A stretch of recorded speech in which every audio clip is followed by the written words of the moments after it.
미래를 알 수 없게 하신 하나님의 뜻이라는 제목의 말씀을 가지고 같이 말씀 묵상해 봅니다. 오늘은 우리 인간들이면 누구나 다 가지고 있을 미래의 불확실성을 어떻게 받아들일 것인가에 대해서 한번 나눠볼까 합니다. 그렇죠? 사람은 누구나 불안감이 있어요. 특히 미래에 대한 불안감이 있어요. 근본적으로 나는 몇 살까지 살 수 있을까라는 그러한 궁금증부터 나는 어떤 직업을 가지고 살아야 될 것인가, 또 나는 어떻게 가정을 꾸리고 살 것인가, 결혼을 할 것인가, 아이는 몇 명을 낳을 것인가, 이런 것들, 또 어느 지역에 집을 짓고 또 집을 사서 살아야 할 것인가, 또 어떤 사람하고 결혼할 것인가, 등등 굉장히 궁금증이 많아요. 미래에 대한 궁금증. 이 궁금증에서 머물면 괜찮은데, 이게 좀 경도가 심한 사람들은요, 불안감으로 바뀌게 돼요. 그래서 미래에 대해서 너무 불안하다 보니까 굉장히 초조해하기도 하고, 그 불안감이 인생 자체를 좀 짓누르게 되는 경우도 있죠. 그런 주제에 대해서 성경은 어떻게 이야기를 하는지 살펴보려고 해요. 사실 인간이 그 미래에 대해서 지나치게 궁금해하고 불안해하는 것 자체가 특이한 겁니다. 여러분, 세상의 모든 생명체를 보세요. 그 모든 생명체는요, 미래에 대해서 불안해하는 생명체는 없어요. 생명체마다 불안은 있죠. 어떤 거냐면 포식자에게 잡힐 것이냐, 또 포식자는 사냥을 실패하느냐 성공하느냐, 이런 불안은 있지만 그것은 당장에 닥친 문제지 미래에 대한 얘기를 안 해요. 미래에 대한 걱정을 안 하죠. 그래서 그 유명한 원숭이 실험이 있습니다. 인간과 가장 유사하다는 유인원과의 원숭이, 오랑우탄, 이런 개체들을 종류별로 모아놓고 먹이를 주는 연습을 한 거예요. 어떤 연습을 했냐면, 하루는 풍부하게 먹이를 주고요, 또 하루는 아예 쫄딱 굶기는 거예요. 그래서 요거를 계속 반복하면 우리 인간 같으면 어떻게 하겠어요? 예를 들어 음식을 많이 주고 적게 주고, 많이 주고 적게 주고, 어떤 패턴을 가지고 이렇게 가든지, 패턴이 없이 불규칙하게 가든지, 그러면 인간은 기본적으로 음식이 많이 나올 때 저장을 합니다. 보관을 했다가 음식이 안 나올 때를 대비해서 먹어야 되겠다, 이런 생각을 하는 게 인간이잖아요. 근데 인간과 가장 닮았다는 유인원과의 모든 원숭이들은요, 단 한 마리도 음식을 저장하는 원숭이가 없었어요. 심지어 인간하고 가장 지능이 가장 유인원과 중에도 높다는 오랑우탄도 음식을 저장을 하지 않아요. 나오면 먹다가 배부르면 그만두고, 그럼 다 걷어가는데도 마다하지 않고 있다가, 그 다음에 하루 종일 굶기면 배고픈데도 그 음식을 다시 만났을 때 저장하지 않더라는 거죠. 그럼 인간은 이와 같이 미래에 대한 불안증이 있기 때문에 그 궁금함이 커지는 거고요. 그 인간만이 갖고 있는 종특입니다. 하나의 종특. 그 왜 그럴까? 라고 고민이 돼요. 왜 인간은 다른 영장류들이나 모든 생명체가 갖고 있지 않는 미래와 시간에 대한 궁금증을 갖고 있을까?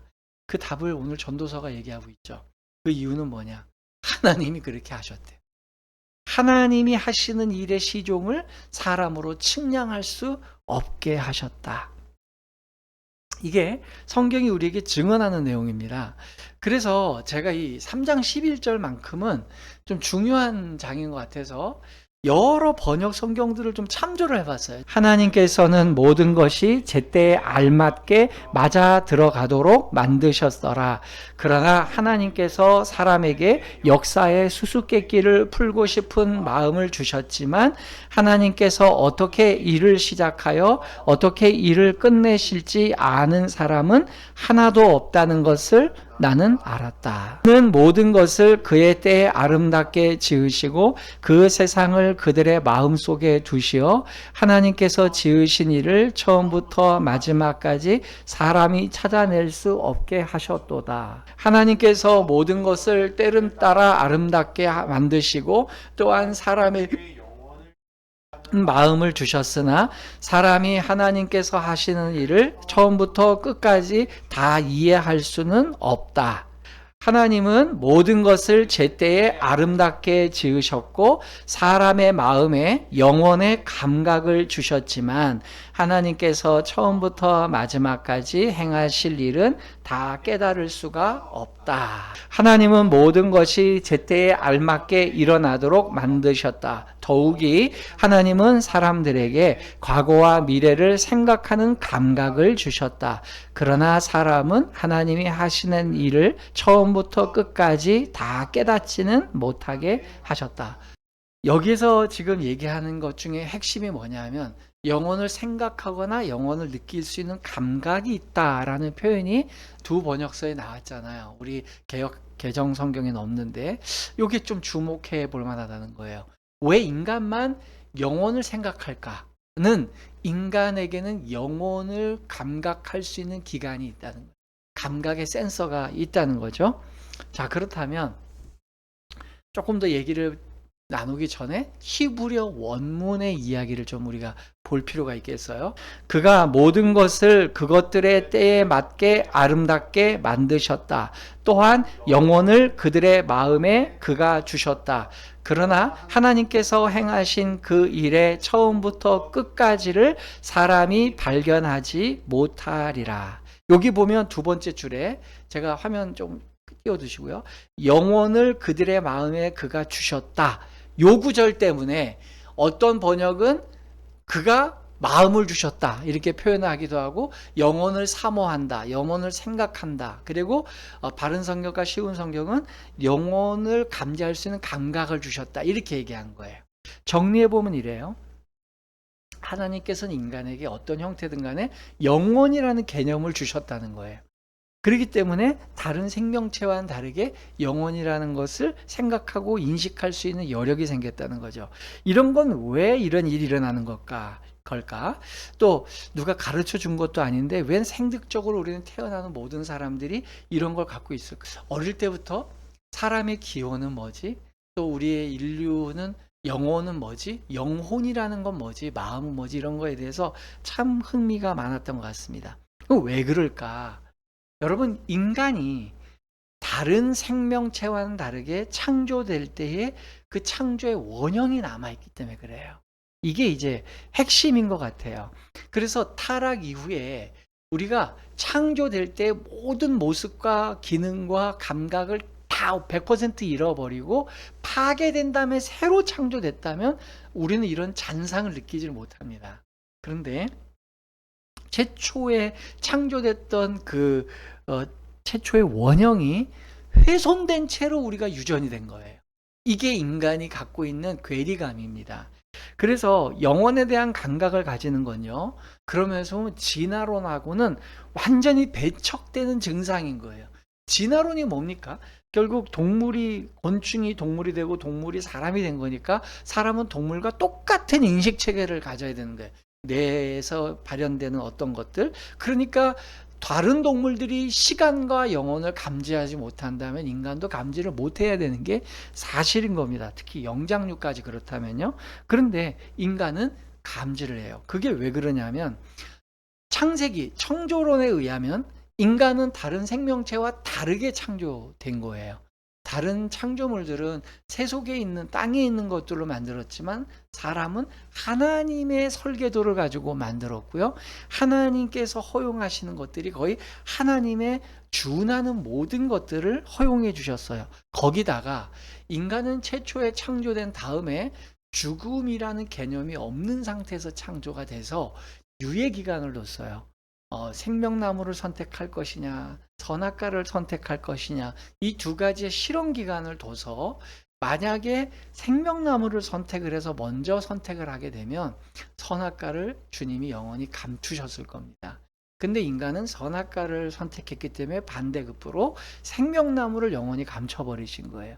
그러니까 생명나무를 선택했으면 선악과를 감추는 건데 선악과를 선택했으니까 생명나무를 감춘 거죠. 그래서 그 선택, 인간이 타락하기 직전까지의 인간의 상태는 영혼도 아니고 죽음도 아니고 유한한 것도 아닌 중간 단계에 있었어요. 그래서 인간은요, 영혼과 시간의 구애함이 없이 살 수 있는 그러한 개념과 기회가 있었더랬어요. 근데 그게 타락함으로써 그 감각이 훼손된 거예요. 우리 인간의 모든 건요, 뇌든 뭐든 간에 우리의 인지나 이런 거는 훼손된 거지 없다가 새로 생긴 게 아니에요.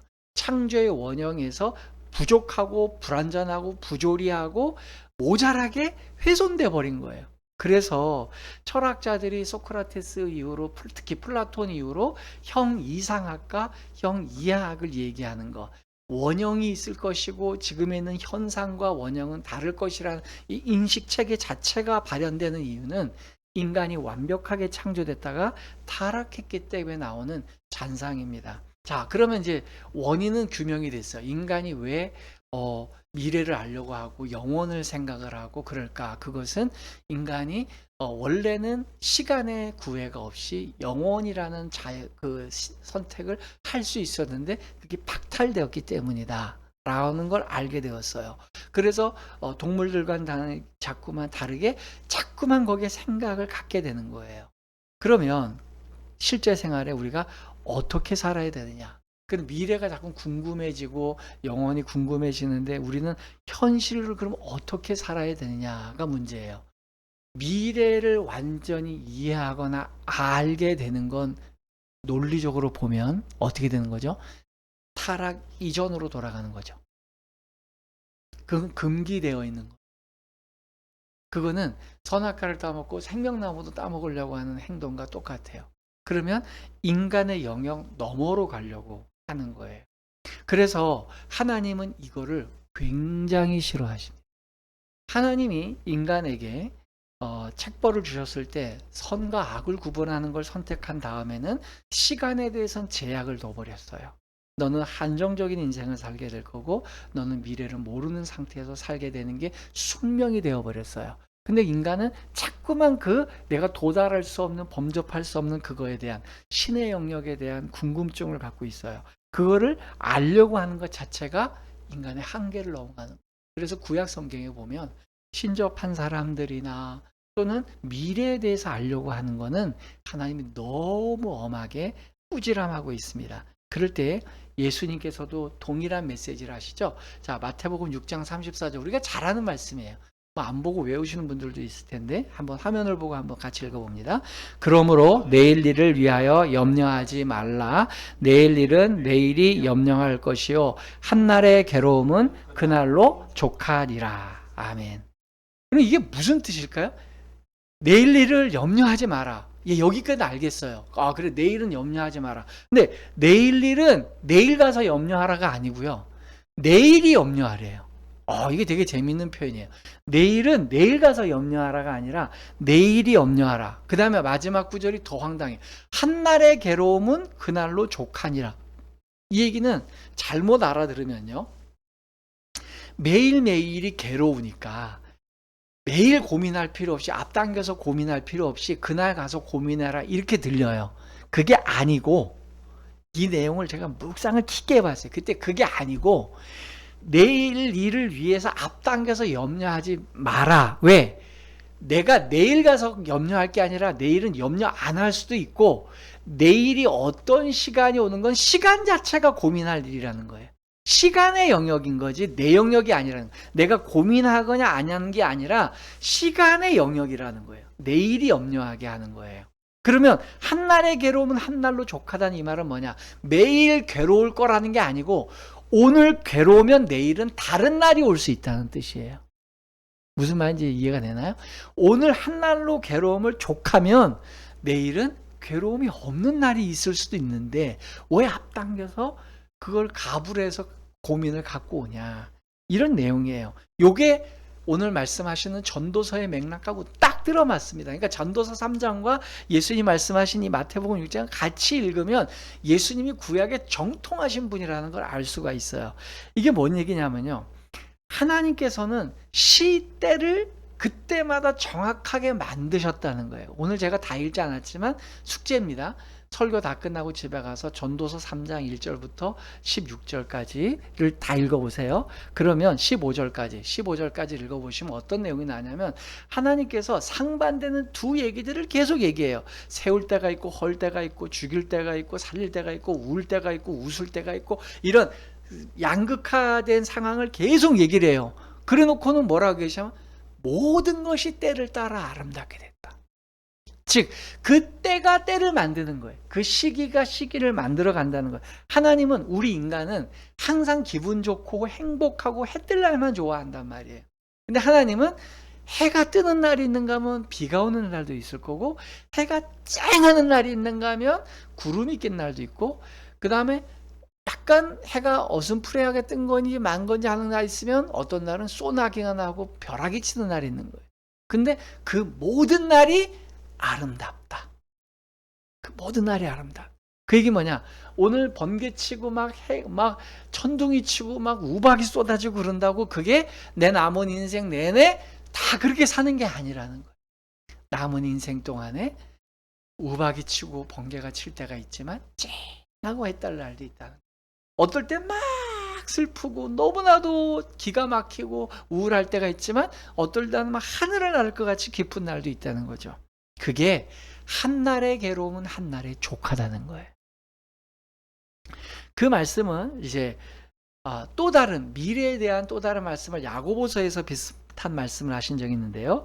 야고보서 4장 13절과 16절을 우리가 한번 또 읽어보겠습니다. 들으라, 너희 중에 말하기를 오늘이나 내일이나 우리가 어떤 도시에 가서 거기서 1년을 머물며 장사하여 이익을 보리라 하는 자들아, 내일 일을 너희가 알지 못하는도다.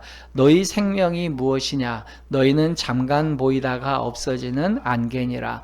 너희가 도리어 말하기를 주의 뜻이면 우리가 살기도 하고 이것이나 저것을 하리라 할 것이오늘 이제도 너희가 허탄한 자랑을 하니 그러한 자랑은 다 악한 것이라. 이 말씀은요, 야고보서 이 말씀은 우리로 보아하금 장기적인 계획을 세우지 말라는 뜻이 아닙니다. 우리 예를 들어 내가 장기적인 저축의 계획을 세우고, 예를 들어 내 집 마련의 꿈을 세우고, 직장 생활도 장기적인 플랜을 갖고 짜고, 이런 걸 하지 말라는 게 아니고, 그 얘기가 아니라 이 말의 핵심은 16절에 있는데요. 이제도 너희가 허탄한 자랑을 한다라는 이 말이 핵심이에요. 뭔 얘기냐면 자기의 허세를 위해서 내가 장기 플랜을 세워서 내가 가서 이런 장사도 하고 이렇게 해서 내가 쫙 한번 내 인생을 꾸려보겠다. 그게 악화돼요. 왜? 거기에 기반이 된 게 뭐냐면 내가 내일 일을 모르는데 장담을 하는 게 악한 거예요. 그거는 예를 들어 그거는 네가 모르는 일이야 이렇게 얘기해도 끝나는데 성경은 그게 악한 일이랍니다. 미래를 장담하는 걸 악한 일이라고 얘기했어요. 제가 아까 그랬죠. 인간이 미래에 대해서 알려고 하고 미래를 자꾸만 자기가 확신하려고 하는 것은 악한 거예요. 그건 무모하거나 쓸데없는 짓이 정도가 아니라 악한 겁니다. 그럼 우리가 해야 될 고백이 뭐냐? 야고보서에 있는 말씀은 하나님의 뜻이면 우리가 살아갈 수 있다. 하나님의 뜻이면 우리가 이것을 할 수 있다. 하나님의 뜻이면 저것을 할 수 있다. 라고 고백하는 게 그게 믿음의 사람이라는 거예요. 그렇게 얘기를 해야 될 텐데 그게 아니고 내가 이 일을 해서 장기적으로 이 꿈을 꾸겠다. 내가 원하는 삶을 살겠다. 이게 악하다는 거예요. 그러니까 우리에게는 열린 결말이에요. 항상. 우리의 미래에 대해서 하나님의 뜻이면 내가 더 살아갈 거고 하나님의 뜻이면 내가 이것도 할 수 있고 저것도 할 수 있다. 꼭 이것만 하는 게 아니에요. 하나님의 뜻은 이거다가 아니라 A라는 직장에 가는 것도 하나님의 뜻, B라는 직장에 가는 것도 하나님의 뜻인 거예요. 단 죄를 지을 수 있는 곳으로만 안 가면 되는 거예요.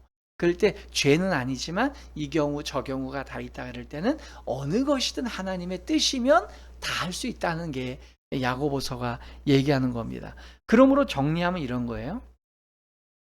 인간은 미래를 모르는 게 숙명입니다. 그러면 인간은 인정을 해야 돼요. 나는 미래를 모르는구나. 미래는 불투명한 거구나. 라고 인정을 한 다음에 그럼 어떻게 살아야 되냐는 거예요. 그럴 때 내가 단언하거나 확신하지 말라는 거예요. 그리고 내가 계획한 걸로 인생을 꼭 꾸려 나가야 되겠다는 오만도 갖지 말라는 거죠. 그러면 어떻게 하느냐? 몇 가지만 더 정리하고 이제 설교를 마칩니다. 전도서 3장 12절을 보겠어요. 전도서 3장 12절. 자, 다 같이 한번 읽어봅니다. 사람들이 사는 동안에 기뻐하며 선을 행하는 것보다 더 나은 것이 없는 줄을 내가 알았다. 이게 뭔 얘기냐? 첫째가 뭐냐? 그냥 살으라는 거예요. 생명 자체를 유지하는 것, 그게 선한 겁니다. 그게 주님이 원하는 거예요. 우리는, 인간은 말이죠, 내가 의미 있고 보람되고 가치 있는 삶을 사는 걸 좋아해요. 그래서 기왕에 그냥 밥 먹고 사는 건 원하지 않아요. 근데 계속 주님이 원하는 건 뭐냐? 그냥 사는 날 동안에 기뻐하며 살아라. 그게 좋은 거예요. 두 번째는 선을 행하라. 두 개예요. 처음에는 살아라. 사는 생명이 있는 것 자체를 기뻐 여겨라. 그리고 선을 행한다면 그것도 더 좋은 일이다. 제가 이제 즐겨보는 TV 프로그램 중에 극한 직업이라는 걸 제가 아주 가끔 봅니다. 인터미션 기간에 잘 보는데, 거기 보면 어제도 봤는데 그 알루미늄 코팅 주방기구를 만드시는 분인데 20살에 시작해서 60이 될 때까지 40년 동안 알루미늄을 깎아내시는 분이에요. 평생 동안 했는데 그분이 그러더라고. 그 기자, 방송하시는 분이 PD가 전문가시네요. 막 그랬더니, 전문가는 자격증도 없는데 무슨 전문가예요. 그런데 한 분야에서 오래 했으니까 자격증 없는 전문가죠. 그래 얘기했어요. 그 극한 제복에 나오는 사람들의 공통적인 이유는 그거예요. 철이 없을 때, 어릴 때부터 이 일에 들어와서 남들이 하기 싫어하는 고된 노동이지만 계속 한 길로 쭉 온 이유는 뭐냐면 살아야 되니까. 그리고 가족을 봉양해야 되니까, 가장으로서 책임을 다해야 되니까 그냥 그걸 하는 거예요. 저는 그런 분들 앞에 가면 머리가 숙여져요. 내가 뭐 보람된 일을 하고 막 혁혁한 일을 해서 사람들에게 막 선한 영향력을 극대화했다, 이런 사람들의 이야기보다 꾸준하게 자기가 생명 자체를 열심히 유지해가고, 그 다음에 그 삶을 가는 동안에 자기에게 부여된 식솔들을 잘 이끌고 가는 사람들을 보면 정말 존경이 되는 거예요. 오히려 목회자들 중에도 그렇고 일반 회사도 그렇고 직장생활 중에서 소위 성공했다는 사람들 얘기 듣고 있으면요, 기가 빨려서 못 있겠어요. 얼마나 잘난 척들을 하고 있는지, 자기가 얼마나 거창한 삶을 살았는지. 그럴 때는 그냥 속으로 그래요. 그래, 좋겠다. 거창하게 살아서. 근데 우리에게 주님이 원하시는, 그래서 제가 그럴 때마다 느끼는 게 있어요. 저 비행기를 떠가지고 상공에 올라가면 우리가 사는 도시가 얼마나 작게 보일까. 거기에 높은 빌딩, 작은 빌딩도 의미가 없고, 더 높여가면 보이지도 않아요. 이제 산맥 속에 가려져서. 그럴 때 저 우주 바깥에 계신 하나님께서 이 먼지만도 못한 은하 우주 안에 있는 지구라는 요 밑에서 뭐 더 큰 걸 세웠니, 더 많이 영향을 미쳤니, 표를 더 받았느니, 뭔 의미가 있어요. 뭔 의미가. 인간이 세웠다는 그 공적들이 길어야 몇십 년, 몇 년, 뭐 몇백 년 가면 많이 갈까요? 그럼 뭐합니까? 지나가면 다 없어지는 거. 성경에 있던 고대의 바벨론, 페르시아 문명 다 없어졌잖아요. 중요한 건 뭐냐? 창조주께서 우리에게 부여해 주신 생명을 귀하게 여기고 그것 자체를 열심히 살아내는 거, 그게 참 중요하다고 봅니다. 생명은 그 자체가 유지되는 거에 의미가 있어요. 저는 예수님 이야기 교회 우리 사랑하는 공동체들이 그렇게 살았으면 좋겠어요. 내가 더 거창한 일, 더 남들보다 뛰어난 일을 하는 거에 에너지를 낭비하거나, 또는 내 인생에 어떤 모범당합한 정답지가 있는 걸 찾아가려고 하는 것보다, 하나님이 우리에게 주시는 마음은 생명 자체를 유지하는 걸 굉장히 중요하게 여기십니다. 그리고 어찌 보면 인간은 하나님이 디자인하고 프로그램한 대로 살기 때문에 너무 노심초사하지 않아도 돼요. 하나님께서 역할하게 하시는 걸 시때마다 우연을 가장해서 만나게 하시고 일을 이뤄가요. 그럴 때에 우리는 죄와 악을 지향하지 말고 선을 지향해 갑니다. 선은 하나님의 말씀에 순종하는 거죠. 그리고 또 한 가지, 전도서 3장 13절이 마지막 권면입니다. 전도서 3장 13절 다 같이 읽습니다. 사람마다 먹고 마시는 것과 수고함으로 낙을 누리는 그것이 하나님의 선물인 줄도 또한 알았도다. 자, 생명을 유지해가는 것 자체, 그리고 그 생명을 유지해가면서 악이 아닌 선을 선택해 가는 것, 그리고 마지막에 그러면서 그걸 즐겁게 여기는 것. 이게 핵심이에요. 사람마다 먹고 마시고 수고하지만 낙을 누리는 거, 기쁘게 받아들이는 거.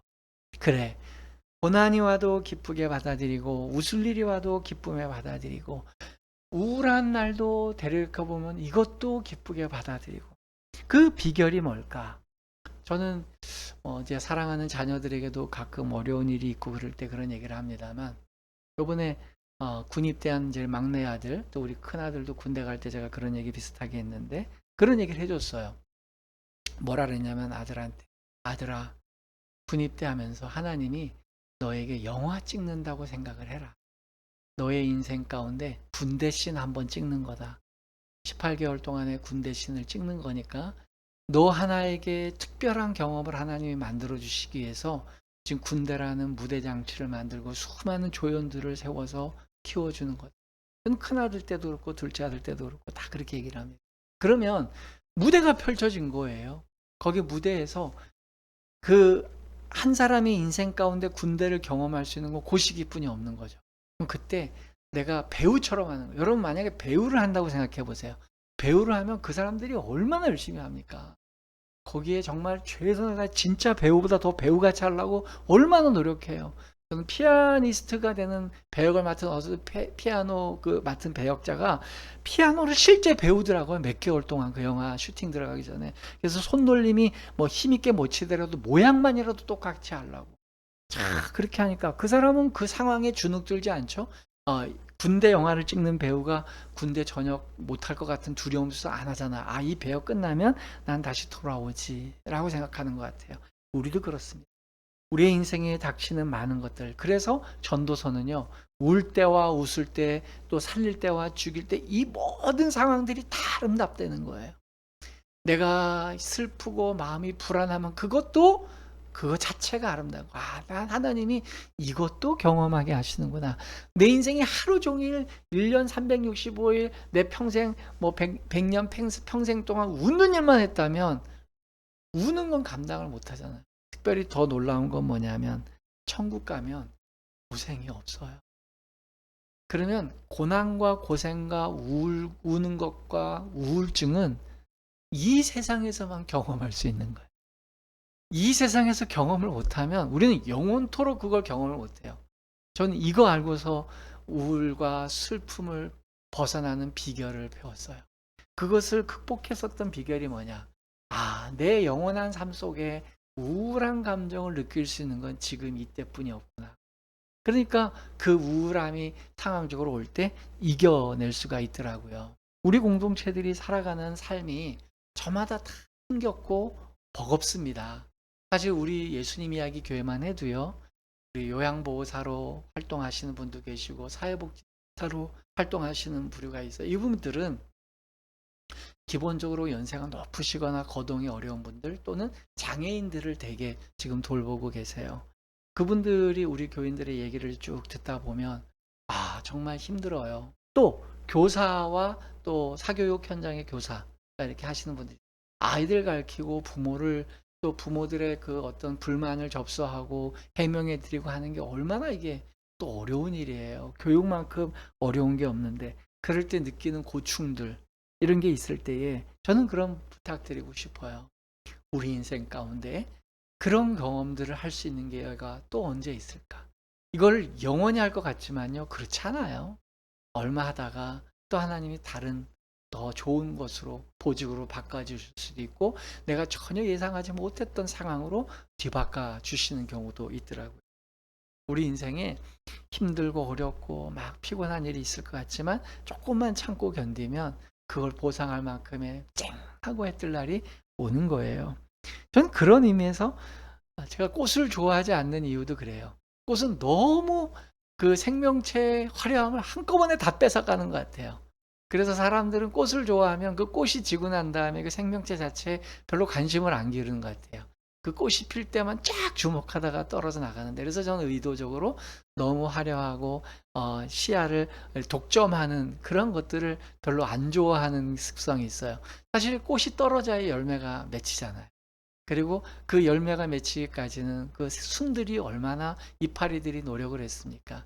그래서 오히려 그 생명체 자체가 다양한 변화의 가치를 겪어가는 그 자체가 그 모든 모습들이 그 마디마디 멋있다라는 생각을 해봅니다. 모쪼록 우리 사랑하는 예수님 이야기 교회 공동체 여러분, 또 오늘 설교를 들으신 여러분, 이렇게 우리 한번 정리해 봅시다. 미래 여러분 알려고 하지 마세요. 안다고 해서 여러분들이 더 잘 살 것 같습니까? 그렇지 않고요. 저도 모르고 살아왔는데 제가 설계한 것보다 훨씬 뛰어난 삶을 주님은 인도해 주셨어요. 모르고 그 시간은 하나님께 맡기자고요. 다만 하나님이 한순간 슈팅을 주실 때마다 장로가 요번에 요 연기에 그럼 그 연기에 최선을 다하는 거예요. 그 씬에 최선을 다하는 거예요. 오늘 알바하는 거면 알바에 최선을 다하고 직장생활 직장 최선을 다하고 오늘 예배드리면 예배에 최선을 다하고 그 한순간 한순간에 최선을 다할 수 있는, 그래서 요것이 지나가면 다시 돌아오지 않는 정말 하나님이 나에게 주신 것이다 라면 그것 자체 하나하나가 이야기로 묶여져 가는 것 같아요. 성경은 그런 이야기의 전집입니다. 업적들의 전집이 아니고요. 성경은 사소한 일상들의 연결이에요. 그래서 우리 주변에 있는 사는 동안에 사는 것 자체를 기뻐하고 그 중에 악으로 치달아가는 걸 선택하지 말고 선으로 치달아가는 걸 선택하면서 수고하고 지칠 때마다 그거 자체를 낙으로 누리고 기뻐할 수 있는 여러분들이 되시기를 주님의 이름으로 부탁드립니다. 아멘.